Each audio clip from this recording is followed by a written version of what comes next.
Ladies and gentlemen, my name is Leah Genovese. As a member of the lecture committee, I welcome all of you to this free online lecture. The Siam Society members who have pre-registered may watch on Zoom and participate in the Q&A after the talk. Others may watch the live transmission on the Siam Society's Facebook and YouTube pages. Tonight's talk on the transboundary political economy of Thailand's air pollution crisis will last about 40 minutes, followed by a Q&A of around 15 minutes. The Q&A is for Siam Society members only. Tonight's talk will strike a chord with many of us who live or work in Thailand, a country that ranks among the worst in the world for air pollution. Using a transboundary political ecology framework, Dr. Marx will examine the drivers of the three major sources of air pollution in Thailand: vehicles, agriculture, and industrial activities. His analysis will focus on the drivers of transboundary air pollution within Thailand and will extend to cover the effects on neighboring countries like Cambodia, Myanmar, and Laos. We are happy to welcome Dr. Danny Marx for his second talk. Some of you may remember the excellent presentation he gave at the Siam Society on the 8th of June 2017 on the multiple causes of the 2011 Bangkok floods. Dr. Marx is an assistant professor of environmental politics and policy in the School of Law and Government of Dublin City University, Republic of Ireland. Prior to this position, he was an assistant professor of environmental studies at the Department of Asia and International Studies of City University of Hong Kong. Dr. Marx has been conducting research and working in Southeast Asia for many years, particularly in the field of environmental governance. His research interests are political ecology, environmental justice, climate governance, and disaster risk reduction, with a focus on Southeast Asia. Siam Society members may leave questions in the Q&A box for the speaker to respond to after his presentation. We have allocated 15 minutes for the Q&A. I now invite Dr. Marx to inform us on the transboundary political economy of Thailand's air pollution crisis. Welcome, Dr. Danny Marx. Dear Leah, thank you very much for the kind introduction, and thank you for Siam Society to invite me back again to give this presentation. Some of you might notice I've slightly changed the title from political economy to political ecology, and I'll explain why in a bit. But to start with, and I think as many of you know, air pollution is one of the largest killers of humans globally. It's responsible for almost 9 million deaths, excess deaths annually. This is particularly a problem in East Asia, where 3 million deaths per year, and it cuts almost 4 years of life expectancy. Also, this region has grown fast, with many countries reaching middle or high income status. So one of the things that is taught, for example, in textbooks about environmental governance and pollution, for example, is this environmental Kuznets Curve. Was developed by a couple of economists, particularly Kuznets, who came up with the idea of inverted U-shaped relationship between economic development and environmental degradation. Basically, the idea is that at first, when countries are poor, they'll have high levels of air pollution. But once a country reaches a sufficient level of wealth, since it becomes a middle income country, and then as it becomes wealthier, this air pollution will decrease. But recently, we've seen there's high levels of urban air pollution in a number of cities in East Asia, such as China, Korea, and here in Thailand. And this raises questions about whether this curve is accurate. So what I argue is that actually political ecology is better explaining why urban air pollution and rural air pollution as well persists, but also inequities related to both causation and vulnerability. So why are some groups more vulnerable than other groups? Why do some groups profit more than others from air pollution? And so political ecology argues this is due to uneven power relations. And so as Brian argues, is that these power relations are actually inscribed in the air. And it conceives, and political ecologists conceive of air pollution as the ecological footprint of extended capitalist urbanization processes. And so what political ecologists do is they actually denaturalize socio-economic environments. So looking at who has control over access to these environments, including the air. So they argue that air pollution is not a technical problem. It's also not a problem that will go away with economic development. Instead, it's a political economic issue, and it's related to power. And so it's also in terms of vulnerability and exposure to air pollution, this is determined by these political economic processes and power relations. However, there's been limited research which uses this framework to examine air pollution. There's a few good articles out there, but there's not a lot. So what I sought to do is to use this framework to expand this literature. Also, I conceive of air pollution as a multi-scalar transboundary governance problem. Because air pollution cannot be just confined to one scalar level. It cannot be confined to one city, to one province, one country. Winds blow pollutants across administrative boundaries. It also cannot be like a watershed. For example, when you research water or try to solve water problems, a watershed is often one scalar level which can be used. But air is different than that. Air can be seen as actually fugitive entities. It's non-stationary. And so this requires multi-sited forms of ecological stewardship. So this means that we need solutions and governance at multiple levels, at the urban level, at the regional level, at the national level, and the regional level.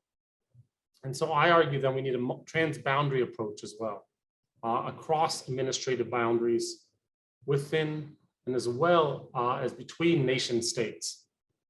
And so that's why I use this idea of a transboundary political ecology to look at air pollution. And so my case study is Thailand. According to the recent State of Global Air Report, about 32,000 premature deaths occurred in Thailand in 2019, which were attributed to air pollution. It's estimated to reduce average life expectancy by 2 years, but this is higher in Chiang Mai. And earlier this year, Chiang Mai had the world's worst air. At its peak was 40 times higher than the World Health Organization standards. Bangkok was also top 10 in the world earlier this year. So Thailand is among the worst in the world, especially certain periods. So this is, for example, from 2020, which looked at Chiang Mai, Beijing, and Delhi. This is from Asian Nikkei. And it shows that in March, for example, Chiang Mai had some of the world's worst air, and certainly worse than Beijing and Delhi, which are famous for having terrible air quality. But also, I think it's important to think about the political economy of Thailand and how this has affected air pollution and contributed to the crisis. In 2019, Credit Suisse found that Thailand had the world's largest wealth gap, but 1% controlled almost 2/3 of the country's wealth. Here you can see Thailand and some peers like Russia, Turkey, and India. As John Pasup Pongpaichit and Chris Baker argue in their book on Unequal Thailand, that these wealth inequalities have bred other kinds of inequity. So as people had more economic power, they had more political power. Thailand's an oligarchy became an oligopoly. And so this is privileged access to justice and political power. And so this affects the governance of air pollution, as I'll discuss. One other concept I'd like to apply to looking at Thailand's air pollution is this idea of slow violence. So Rob Nixon, a professor at Harvard, came up with this term in his book, Slow Violence and the Environmentalism of the Poor. So basically, he argues that the environmental problems can be deemed or can be depicted through the term of slow violence. And so air pollution, I think, is a good example. this is, quote, gradually and out of sight. And air pollution is dispersed across time and space. So so it can be viewed, typically not viewed as violence at all, as he writes. But also violence has a perpetrator and it has victims. And so one example used to look in were communities who are affected by living close to toxic dump sites, and how this was in the US, and this was an instance of slow violence. And so I would argue that also in Thailand, there is slow violence that's occurring, and it's perpetrated by the business and political elites that further marginalize already vulnerable sections of Thai society. And I'll show this in my presentation, how slow violence has been perpetrated. So what I did is I interviewed 19 key actors from August to November last year. These were scientists, government officials, NGO activists, and business group leaders. Either I did it remotely via Zoom because of COVID at the time, COVID issues, or I had a research assistant in Bangkok who conducted a few interviews on my behalf. I found that there are three primary sources of air pollution in Thailand: transport, industry, and agriculture. But the political ecology framework, which I've proposed, I think is useful to analyze all three of them. And I also think this concept of slow violence also applies to all three of them. So now what I'll do is I'll go through each of these three sources and discuss the political economy of it. So to start with, start at the urban level, which are emissions from vehicles, transport. And so looking particularly at Bangkok, the primary source of PM 2.5, this is with a caveat of pre-COVID, came directly from vehicles in the metropolitan region, within BMA itself, but also the surrounding provinces. Studies range from 44 to 52 up to 73% in terms of how much they contribute to PM 2.5. This variation is due to the location within the city, where the time of day, and also the time of the year, because these all affect PM 2.5 sources. So, so why are these emissions so high, or contribute so much to Bangkok's air pollution? I argue that there are two reasons. One is the sheer number of cars. As you can see here, so this is the number of cars in Bangkok between 1999 to 2019, and they rose by 250%. And this is much quicker than population growth. Part of this acceleration came after the 2011 floods, with ex-Prime Minister Yingluck's first car buyer tax rebate scheme, but it's due to a number of other reasons as well, which I'll go through. So first, there's just too much cheaper free parking in Bangkok. There's increased number of condos and shopping malls, which provide free or almost free parking. Bangkok's land use have never regulated the number of parking spaces and buildings, but also the Building Control Act of 1992 is outdated.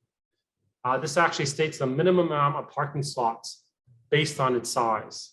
So if there's a certain number of units or a size of a building, then it needs to have a certain number of slots, so a minimum. And many other countries, actually, it should be a maximum, so trying to reduce the number of parking slots. Offices also provide cheaper free parking. Drivers also park on the side of the road, even though this is illegal in many places and disrupts traffic. So this is a disincentive. This is an incentive to keep on driving. An older study found that Bangkok has some of the most amount of parking in Asian and Australian cities. Second is social and cultural values. cars are seen as culturally prestigious and status symbols.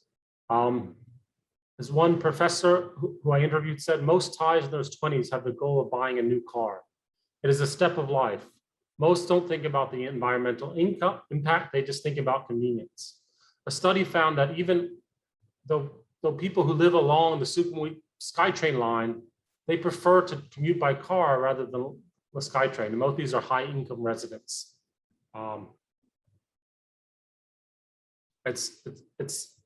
Having a car is seen as the step of making it in Thailand, particularly in Bangkok.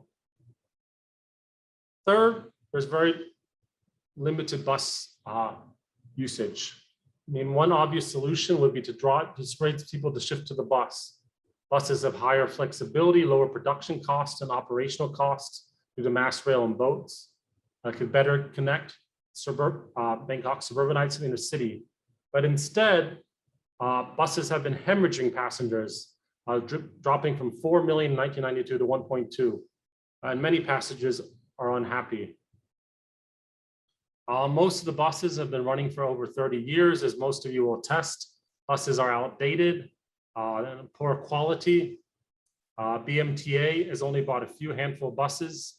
The routes are also outdated, and only a few areas of Bangkok have bus lanes. So these act as disincentives for taking the bus. In theory, mass rail could significantly reduce the city's congestion and also reduce its air pollution as well. But however, Bangkokians do not support mass rail because it does not use the roads. A senior TDR official concurred, there's no other policy to get people out of their cars. So, I mean, there is expanding, as I think many of you know, but in general, there's not enough ridership at this time to get people to switch from driving. And then finally, the costs of purchasing and driving are relatively low. Dr. Panit of Chula and his colleague found that on average, you actually pay more per month to take mass transit than you would pay to drive your car. Also, the government has low excise taxes lower than average. And also, as there's no congestion pricing, such as in Singapore or London. So since it's cheap, it's also pushes people to continue to drive. So there's a number of reasons why there's so many cars, which I just explained. But the second part is that there's a high level of emissions emitted from the existing fleet of cars. There's a number of older cars in Thailand, including in Bangkok, which have low fuel efficiencies and high pollutant outputs. The number of cars which are at least 10 years old have almost doubled from 2007 to 2019. And now this is throughout. And then a lot of them are diesel fueled vehicles, which account for 1/4 of the city's registered vehicles. Pickup taxes are popular in the country and also subsidized by a low excise tax. And you have many of them in Bangkok and the surrounding areas as well. And so contrary to many other countries, Thailand's tax on older vehicles is actually lower than that of newer ones. So this acts as an incentive for people to keep on driving their older cars, which unfortunately means that they emit more pollutants and cause more PM 2.5. Another issue are the Euro standards, which is basically a standard for pollutant outputs and also fuel efficiency. And so Thailand, unfortunately, is behind many countries in adopting Euro standards. So for example, EU countries adopted the Euro 4 standard, Euro 4, and then Euro 5, and then Euro 6 in 2009 and 14. Many other countries like China and Korea have also followed the EU, but Thailand is still stuck in Euro 4, even though it planned to adopt Euro 5 in 2011. And more recently, it was supposed to adopt it, but according to a former PCD senior official who I interviewed said, it has been postponed because the automotive industry said the government, because of COVID-19, we're not able to do this. Most of the time, the government will pay more attention to economic problems. And so without adoption of these new standards, then there's still going to be high pollutant outputs in new cars. Electric vehicles are another solution to reduce emissions and pollutants. However, Thailand has a very fledgling electric vehicle market. They're limiting charging infrastructure and few incentives to buy EVs. The government recently announced the plan to have 1 million EVs on the road by 2025, and all vehicles which were produced to be EVs in 2035. However, I interviewed the former Electric Vehicle Association of Thailand president, and he believes that most car manufacturers in Thailand are reluctant to manufacture EVs. Most of them are Japanese who have been slow on EV innovation, yet the government can do more to promote EVs, but they are reluctant and slow because they are beholden to these companies, which are quite powerful. And without this infrastructure, you can't even buy spare EV parts. Here, if you have a Tesla and it breaks down, there's no servicing. And so, although it's good that the government has this roadmap, there's certainly question marks about whether it's possible to even meet these roadmap. So beyond all this, behind these issues of high emissions from the transport sector, there are some underlying governance or political economy issues. There's a lack of leadership, and no agency has taken the lead, particularly in Bangkok, in reducing air pollution in this sector. For example, I talked to an NGO official, and she told me a story about black soot coming from trucks entering in Bangkok, and BMA had just said that this shouldn't happen. So she goes to BMA, the Bangkok Metropolitan Authority, and tells them to stop it. And she says, they said, this is our problem. Talk to the police. So the police said, oh, this is our problem. Talk to the Pollution Control Department. And then Pollution Control Department said, this is our problem. Talk to the Department of Land Transport. And they give her the same answer. So in the end, no one took responsibility for this. So she said, everyone operates in a silo. They are just throwing the hot potato around. No agency has a mandate to reduce air pollution from vehicular transport. There's no laws which clearly regulate this.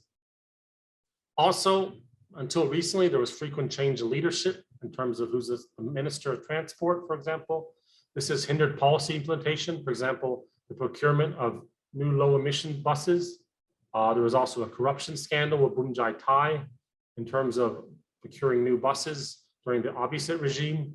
So that also hindered this as well.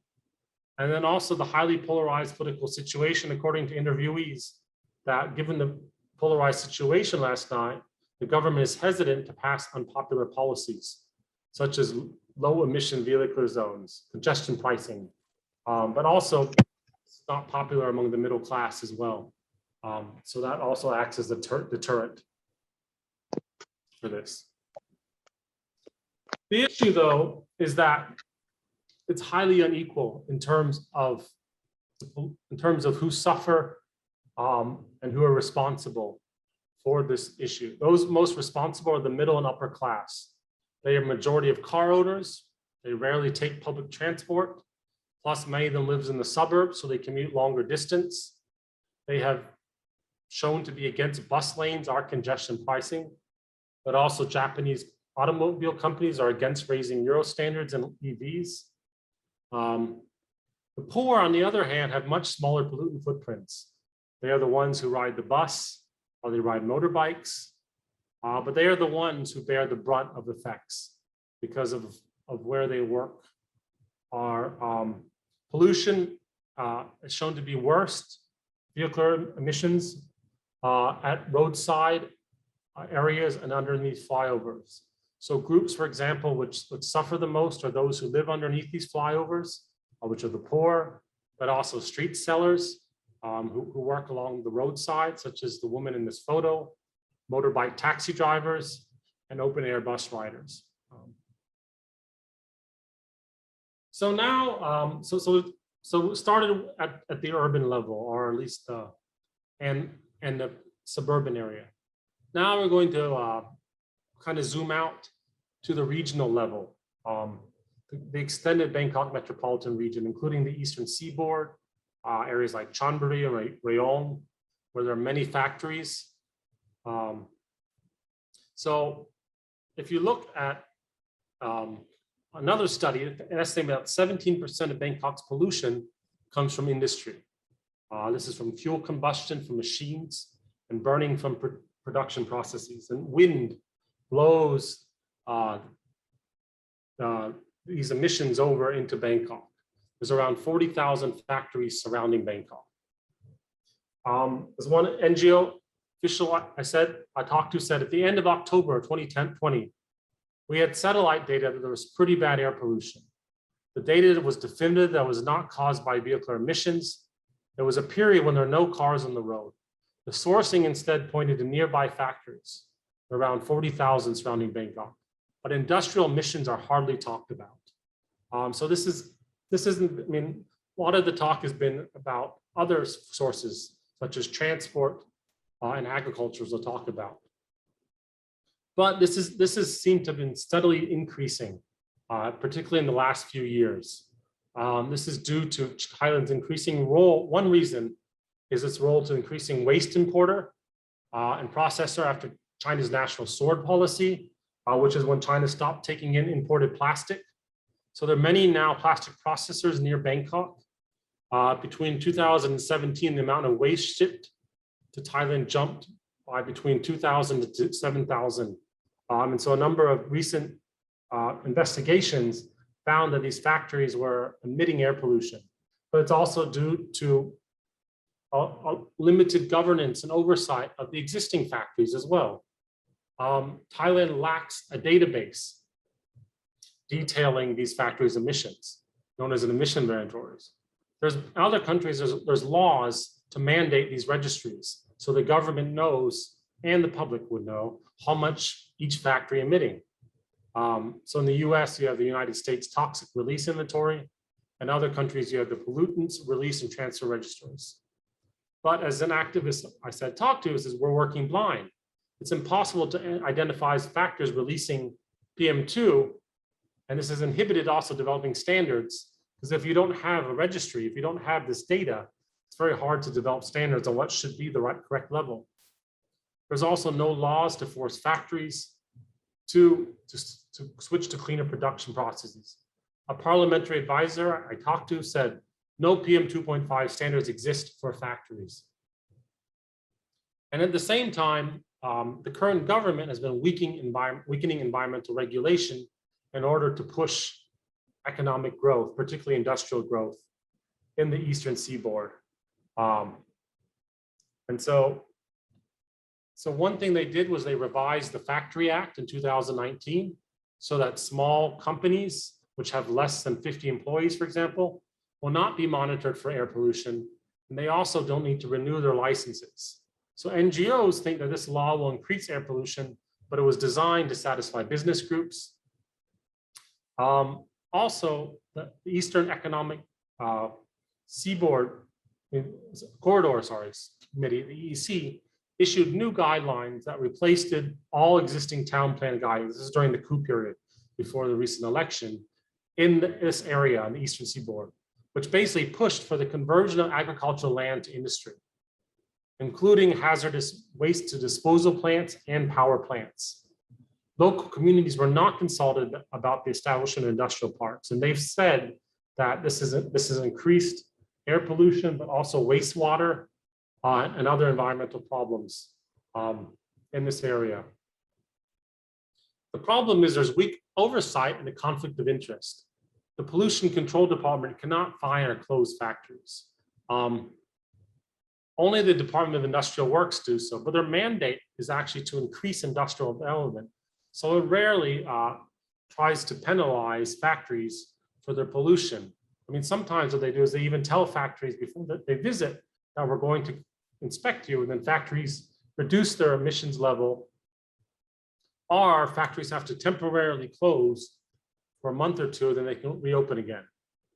And government does not provide incentives or subsidies for factories to switch to cleaner production methods. So it's quite difficult to address this issue, given the regulatory framework in place. once again, similar to the vehicular sector, the transport sector, this time it's about distance actually. So those who profit the most actually do not live close to or near the factories. They don't have to suffer from the air pollution and other problems caused by these factories or power plants. Those who suffer are workers, are communities residing nearby. In Samut Sakhon province, they found that there's the 4th highest concentration of factories in Thailand and near Bangkok.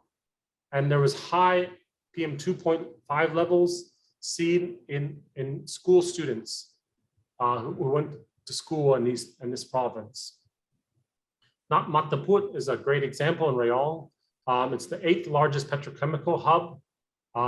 A US-based study found that air pollutants, when it was operating before, was 119 times above safety standards. 2,000 people have died from cancer linked to the air pollution from this huge industrial zone. As Nixon argues that these fatalities from Mataput and elsewhere show representational challenges of, quote, drawing public attention to catastrophic acts that are low and instant spectacle, but high and long-term effects. So basically saying, because it's not immediate, because the effects of air pollution are long-term, it's hard to draw public's attention to this issue.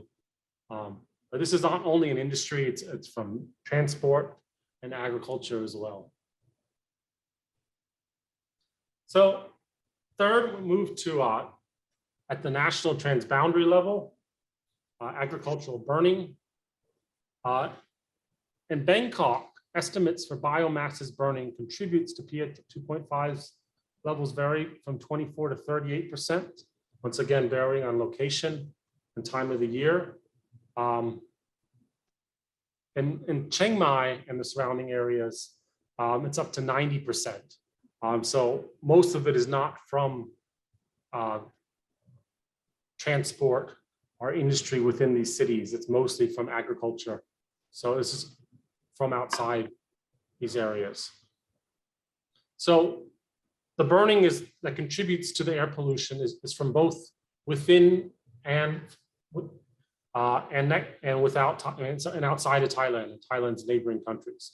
So I'll start talking about within. I mean, sugarcane has been deemed a major culprit, particularly in Bangkok, in terms of contributing to Bangkok's air pollution in the cool season. It's one of Thailand's most important crops, provides about 1.5 million jobs and generates about $6 billion per year. Thailand ranks second globally in terms of sugarcane exports, only behind Brazil. It's been supported by the Sugar and Cane Act, which is a law which created a quota system and a distribution system. The production is concentrated in the central region. So here you can see this map where sugarcane is concentrated in. So why do farmers burn? I mean, estimates, it changes from year to year, but recent estimates say that 60 to 67% of cane is burnt.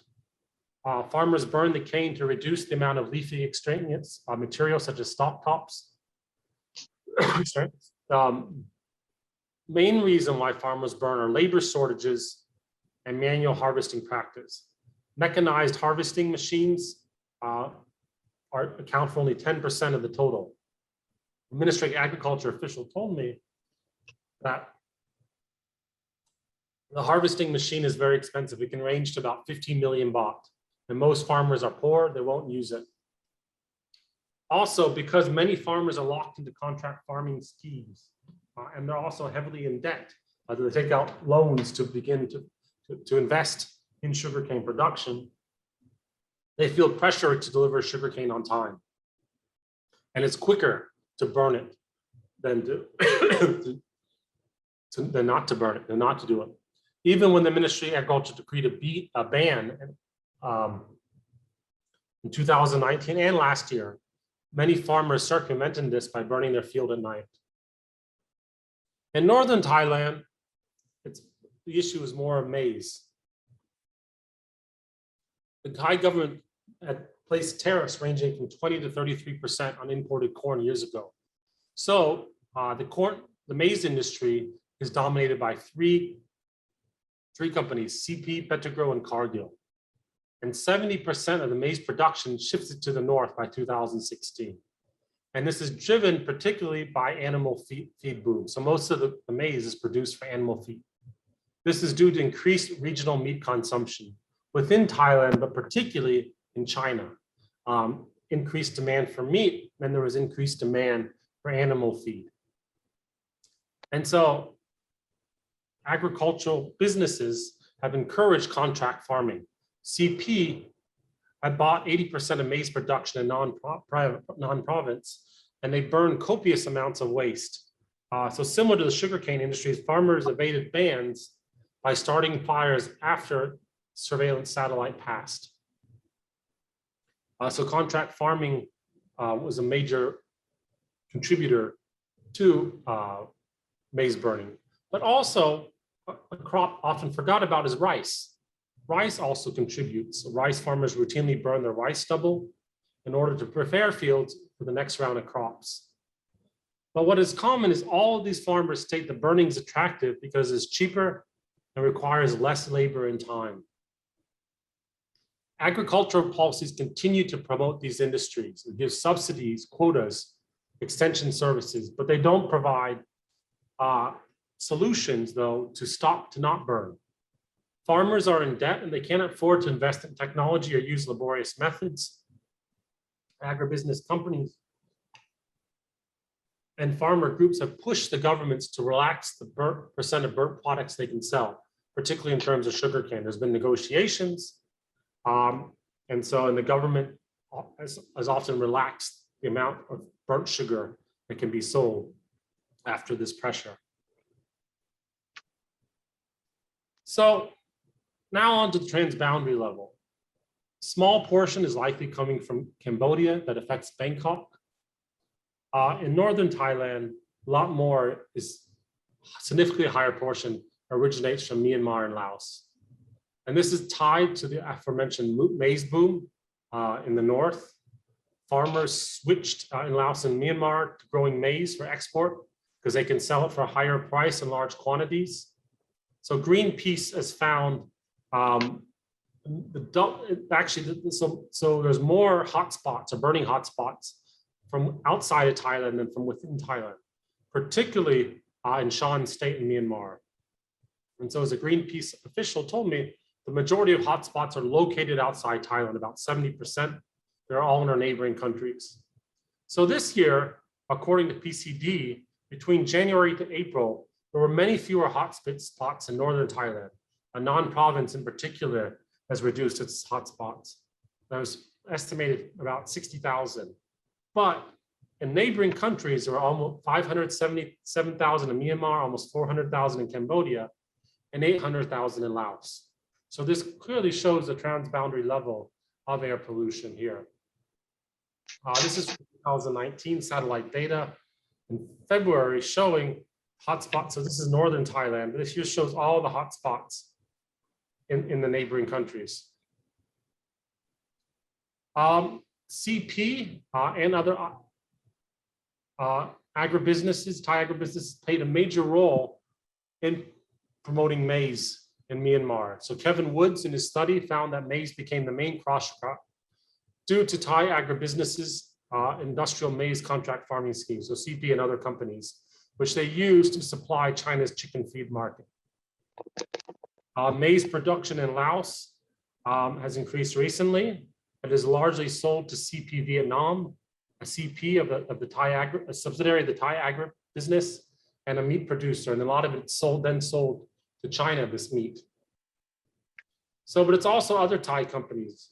Other Thai companies, major sugar producers have expanded into both Cambodia and Laos with plantation style operation. Also, Thai companies have been major investors in a lignite fired plant, power plant in northern Laos, which also contributes to air pollution in northern Thailand. So another issue is at the transboundary level, the failure of ASEAN. There is an ASEAN haze-free roadmap. There is the ASEAN agreement on transboundary haze pollution, but both have failed. As one interviewee said, the platform of ASEAN is used to talk about zero burning. I don't think ASEAN has any success in the lower Mekong region. Another said the Thai government cannot do much, only talking. Similar to a lot of other agreements for ASEAN, they lack provisions for enforcement or prosecution of culprits. This enforcement is left to each state. But the problem is if each individual country does not enforce those who are responsible for the pollution, then there's very little neighboring countries can do. At the same time, though, it's also the Thai government can do more about transboundary pollution. In 2019, Thailand was the chair of ASEAN, but it did not take the opportunity to raise the issue of transboundary haze at the ASEAN ministerial level. As one interviewee said, the Ministry of Foreign Affairs said that this is not our role to bring up transboundary haze, but that it should come from PCD. There was no political will. If the Thai government, table discussion, it may backfire.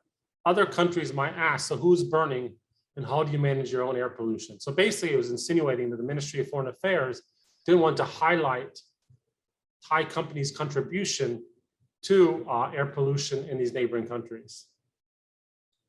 There's also no law to penalize Thai companies whose transboundary activities contribute to air pollution. This is unlike in Singapore, which is the only country in the region which has a law on this. Its 2014 Transboundary Haze Pollution Act actually fines companies who has operations in neighboring countries which are found to contribute to haze pollution within Singapore's border. So this is particularly targeted for Singaporean companies which invest in palm oil plantations in Indonesia, which contribute to the haze in Singapore. But also Thai companies have not taken any responsibility. As Greenpeace told me, there's a gap in the law. These companies who invest in Maize set up a shell company in other countries where they have no responsibilities for human rights violations, and the Thai law cannot do anything. But also the Thai law has these gaps, which I just mentioned. There's no transboundary polluter pay principle. She also lamented that her organization launched a report on burning scars that in these neighboring countries, but no companies came out and took responsibility, she said. So once again, it's highly unequal. Ones who profit the most from biomass burning are Thai agribusiness conglomerates, but they do not have to pay for this externality, nor are they blamed by the government or the public much. I mean, there's no boycott of their products, for example. They're not fined. Instead, impoverished and indebted farmers who themselves must bear the heavy cost of air pollution.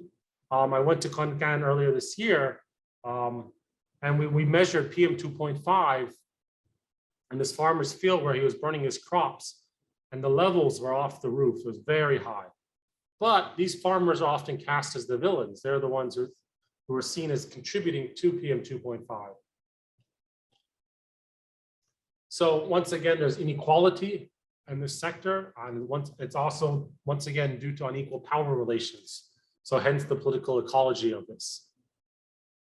In all three sectors, so transport, industry, and agriculture, there are 4 transboundary governance shortcomings, which I found. There's a weak lead agency. The Pollution Control Department has limited power and a limited mandate. It can only monitor and report, but it cannot take any meaningful action to curb pollution. For example, I talked about the industrial sector. The PCD cannot shut down factories. That's the work of the Department of Industrial Works. There's fragmented governments and conflicts between agencies who work in silo structures.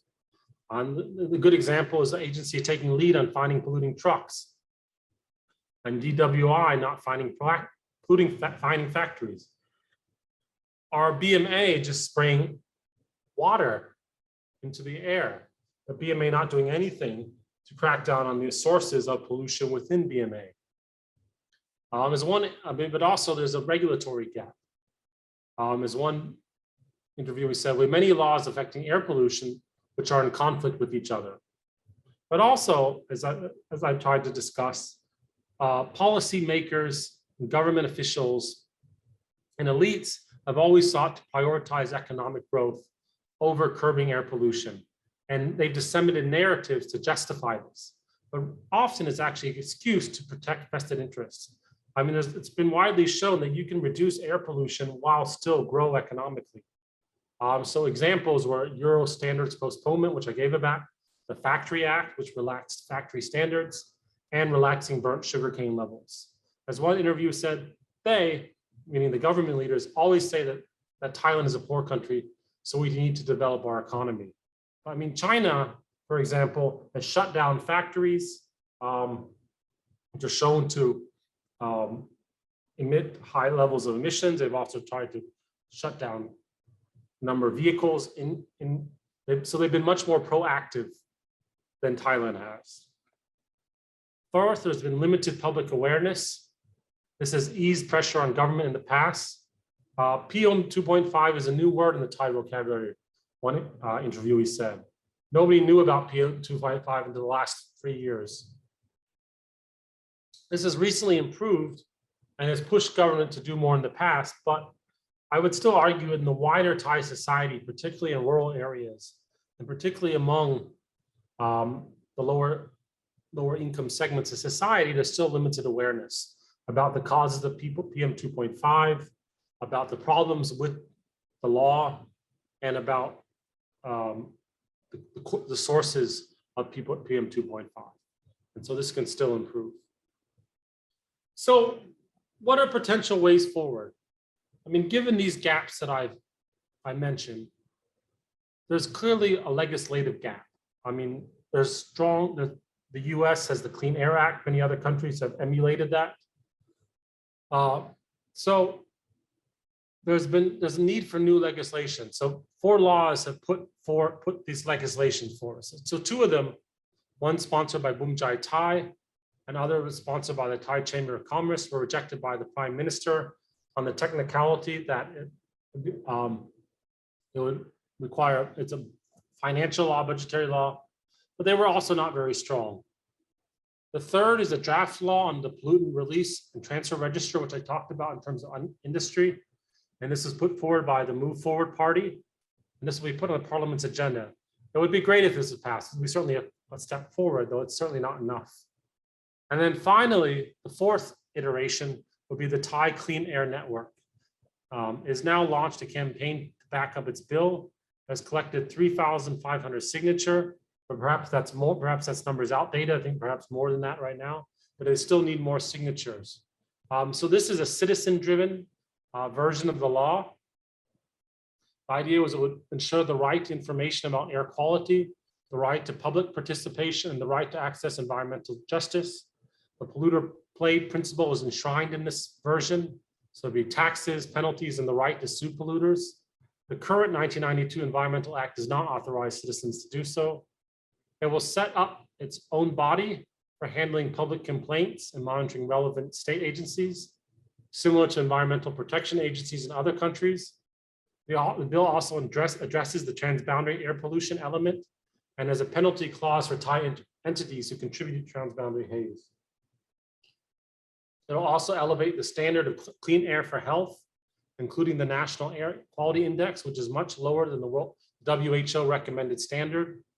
There is likely resistance from vested interested and agencies who would lose power from this. So it would require a lot of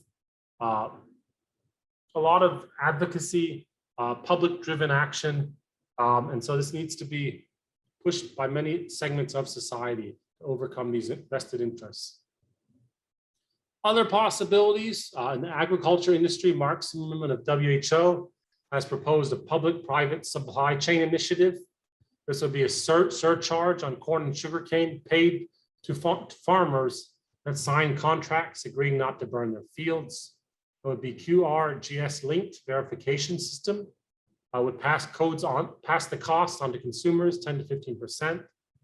This is already in place for rubber. Other solution would be for sugarcane. You can make a bale or mulch and sell it to the sugar factory to use as biomass in the power plant, in their power plants. Corn residue can be used to produce organic fertilizer. Similarly, rice straws can be bought to reduce burning and used as renewable energy.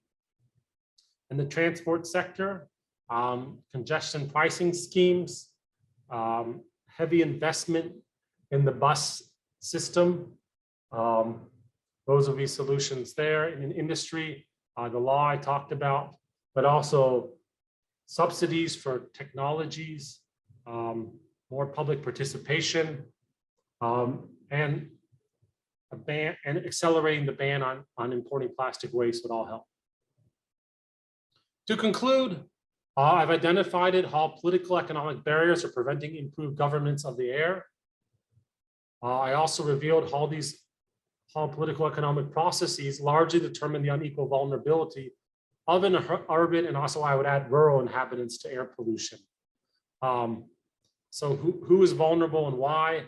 Who contributes to air pollution and why? I think I've shown that this is how a strong example of Nixon's notion of slow violence perpetrated by Thailand's elites upon its poor on the transboundary level without sufficient measures in place to stop this violence from recurring. In response, due to the transboundary nature of air pollution, solutions must be cross-jurisdictional and multi-sectoral. They can't be just at the urban level or the provincial or national level. They must be at multi-sectoral. Positively way forward is the proposal of the Clean Air Act, particularly the CAN version. Of equal importance is formal recognition of air quality as a common public good. And I would add as a human right, the right to breathe clean air. So I'll stop there. I think I've already gone over my time. I look forward to your questions. Thank you so much, Dr. Danny Marks. And I would now, Dr. Marks has given us many ideas, all the many things that are hampering the political will to deal with air pollution. And also, I think what he has highlighted is really how ASEAN has got weak means of intervention. What I would now like to do is we have 3 questions in the Q&A box. So I will pick the first one for Dr. Marks to deal with. The first question is from Dr. Frank Hoffman. Do you have a view on which organization would be best suited to take responsibility for making systemic change on air pollution in Thailand? I'm not sure if you mean organization from within or without, from within or outside the state. Unfortunately, as I mentioned, PCD, I mean, what I would ideally be the organization, but because of the reality of their weak mandate, of the limited power they have, and internal weaknesses as well, they unfortunately cannot make the required changes possible. So that's why the Clean Air Act has called for the creation of a new organization, but also citizens should play a role together as watchdogs. I think citizens actually can be, as a whole, could be a key driver of the required change. The public, I mean, I think that's in other countries, that's where you've seen where you had improvements in air quality and other environmental problems when there was sustained push from civil society and the public. I mean, at the national level, certainly, I mean, if the elite, if the prime minister and other leaders made air pollution a priority, I think it could be certainly addressed very quickly. But so far, we haven't seen that political will forthcoming. Thank you. Now, there is a fairly long one from an anonymous attendee. Really great lecture. May I ask about alternative mobilities for Bangkok, electric or not, like in European cities? Is it possible under tropical and seasonally rainy climate? I am personally one of the rare Bangkokian who use a bicycle on a daily basis. But the fumes of public buses especially are regularly challenging, even a PM95 mask. I also saw the short life of Chinese OFO rental bicycle in Bangkok. So this is from a direct use of bicycles in Bangkok. Okay, that's a good question. I mean, I think it would be great if people could use alternative mobilities. If they, I mean, certainly bicycles, electric scooters. I mean, you see this in a lot of other cities right now. I mean, of course, the heat would make it difficult, but I mean, you've seen this in other places where some workplaces provide shower facilities for people to cycle. So it's not impossible in that way. But Bangkok, will have to be a lot of changes for this to be possible. I mean, there's no bicycle lanes at all. Drivers do not respect bicycles at all. So either you would have to educate drivers to respect cyclists, or the police to enforce enforce laws. But also, cycle lanes. There were seen, for example, in the old city, there was a cycle lane, but it was not well used at all. And motorcycles took over that. But it's certainly possible. Increasing walkability, having more pedestrian spaces where cyclists could cycle as well. Would be great. But right now, certainly a lot of challenges are changes that would be required for this to happen. A good question, yeah.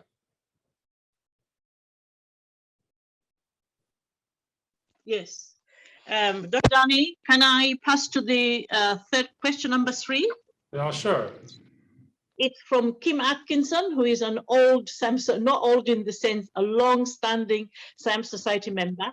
Which parties in Thai government have shown interest in applying the results of your research? I guess I'm not sure. Do you mean political parties?